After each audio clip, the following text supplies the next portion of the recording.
నమస్తే బాబు, మీ పేరు? డి రామిరెడ్డి. అంటే ఇప్పుడు ఈ రాష్ట్రంలో అసలు అభివృద్ధి లేదు, ఉద్యోగాల్లో నీళ్లు నియామకాలు లేవని వైఎస్ షర్మిల జగన్మోహన్ రెడ్డి మీద ఆరోపిస్తున్నారు. ఎలా ఉంది రాష్ట్ర పరిస్థితుల గురించి? ఆమె ఏదో వాళ్ళ కుటుంబ సమస్యల గురించి ఇప్పుడు ఈ 5 ఏళ్ళలో మరి కాముకుంది కదా, మరి ఇవాళ బయటకు వచ్చి ఆరోపణలు చేస్తుంది. మరి ఎంతవరకు కరెక్ట్ మనం అనుకున్నాం చెప్పు. సరే, ఈ 5 సంవత్సరాల నుంచి ఆయనకైనా విమర్శిస్తే మనం అనుకోవచ్చు. 5 సంవత్సరాలు కాముంది ప్రభుత్వం సపోర్ట్ చేసింది.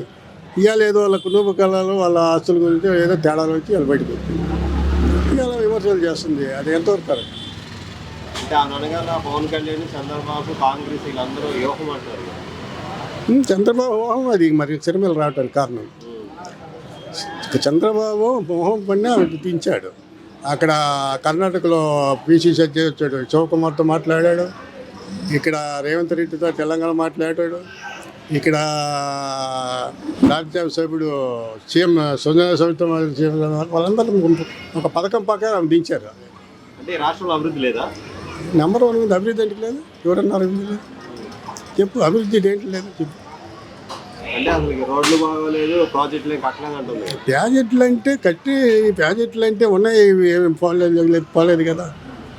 ప్రాజెక్టులు అంటే కడుతున్నారు. ఇప్పుడు వెలుగొండ ప్రాజెక్టు ఒకటి పూర్తయింది, పోలవరం కడుతున్నారు. మరి అమరావతి అంటే అది ఓకే, అది ఆగిపోయింది వాస్తవం. నేను కూడా దాన్ని ఒప్పుకుంటాను. అంటే జగన్మోహన్ రెడ్డి అసలు ఒక రాజధాని కట్టలేడు, 3 దళాలు ఎలా కడతాడు, ప్రజలు మోసం చేస్తున్నాడని చంద్రబాబు నాయుడు ఆరోపిస్తున్నాడు. చంద్రబాబు 5 సంవత్సరాల్లో ఆయన కడితే రాజధాని పూర్తి అయిపోయేది కదా. అసలు రాజధాని పాస్ వస్తే చంద్రబాబు తీసుకోవటం తప్పు. ఎలా తప్పు అంటావా? మన 29 రాష్ట్రాల్లో 33 ఎకరాలు తీసుకున్న దాఖలాలు ఏ భూమి ఎక్కడ ఏ రాష్ట్రం లేదు ఒక రాజధానికి. ఆయన ఏదో ఆయన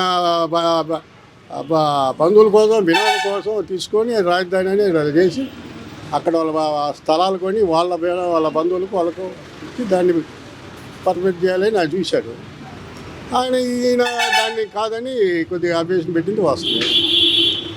అంటే ఈ రాష్ట్రంలో ఎస్సీ, ఎస్టీ, బీసీ మైనారిటీల ప్రభుత్వము మాదే, జగన్మోహన్ రెడ్డి ఎస్సీ, బీసీ మైనారిటీలని వాళ్ళ మీద కేసులు పెట్టి వినిపిస్తాడని చంద్రబాబు నాయుడు అంటాడు. మరి వాళ్ళు ఎస్సీ, బీసీలు అనేది ఇప్పుడు మీరు చూడండి, అన్ని పదవులు కనీసం సగం పదవి వాళ్ళకి ఇస్తుంటారు కదా. ఎక్కడ మీరు చెప్పండి. ఇప్పుడు క్యాబినెట్లో మంత్రి పదవులు కానీ, ఎమ్మెల్సీ కానీ, రాజ్యసభ సభ్యులు కానీ, ఎక్కడైనా కానీ సగం పదవులు ఎస్సీ, బీసీలకు ఇస్తుండగా వాటిని గమనించేయండి. ఇప్పుడు చంద్రబాబు ఆరోపణ కాదు, మనం గమనించాలి కదా. యథార్థం దాచిపెట్టేది కదా, కనపడుతుంది కదా. ఇప్పుడు మంత్రి పదవులు ఎంతమందికి ఇచ్చారు ఎస్సీ, బీసీలు?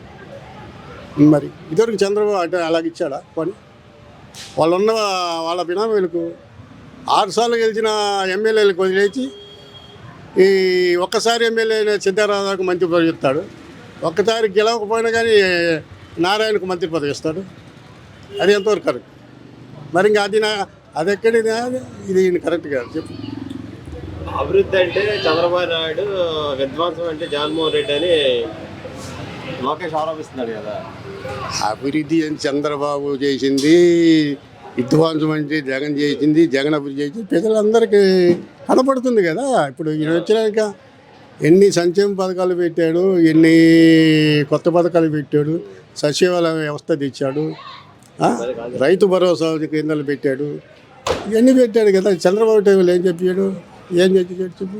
అంటే ఇప్పుడు రాబోయే ఎలక్షన్లో జగన్మోహన్ రెడ్డి 1 సైడ్ వస్తున్నాడు, షర్మిల, చంద్రబాబు నాయుడు, పవన్ కళ్యాణ్, సిపిఎం, సిపిఐ వీళ్ళందరూ కట్టగట్టి వస్తున్నారు. ఎలా ఉండిపోతుంది ఎలక్షన్?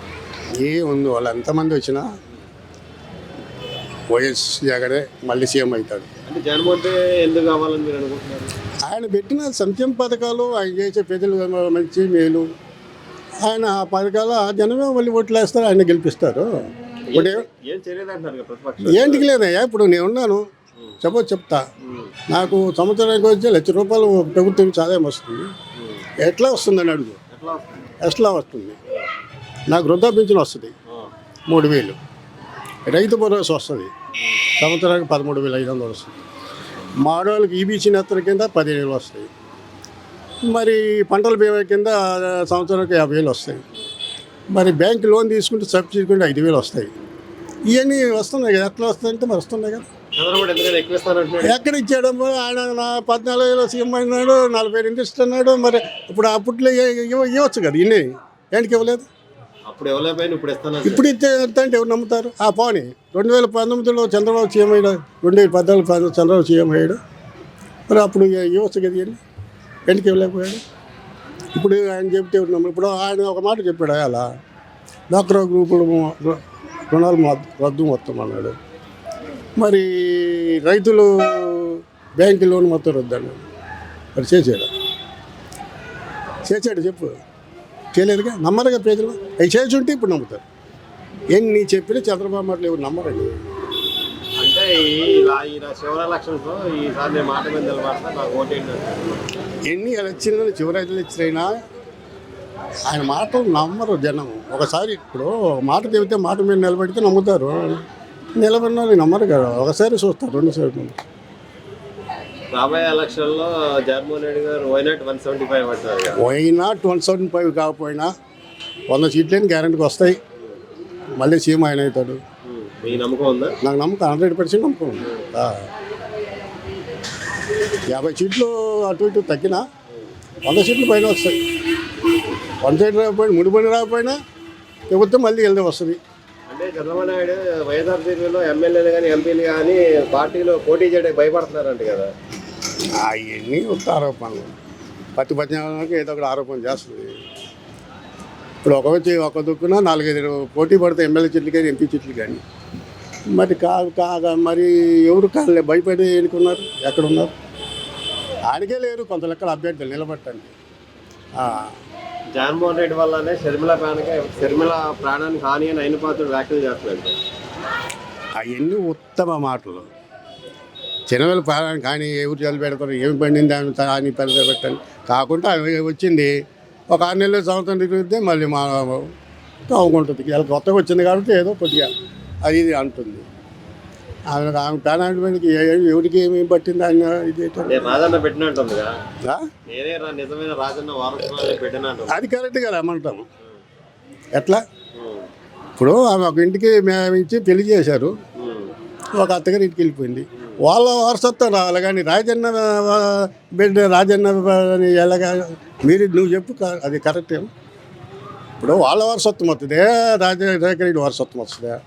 ఒక్కటి ఆడపడుతూ వాళ్ళ ఇంటికి పెట్టి వాళ్ళ వారసత్వం వస్తుంది. అనిల్ కుమార్ గారు పెళ్లి చేసుకుంది, వాళ్ళ ఇంటి పేరు వస్తుంది, వాళ్ళ వారసత్వం వస్తుంది. రాజశేఖర రెడ్డి ఈ వారసత్వం ఎలాగ వస్తుంది, ఎలాగ వస్తుంది చెప్పు.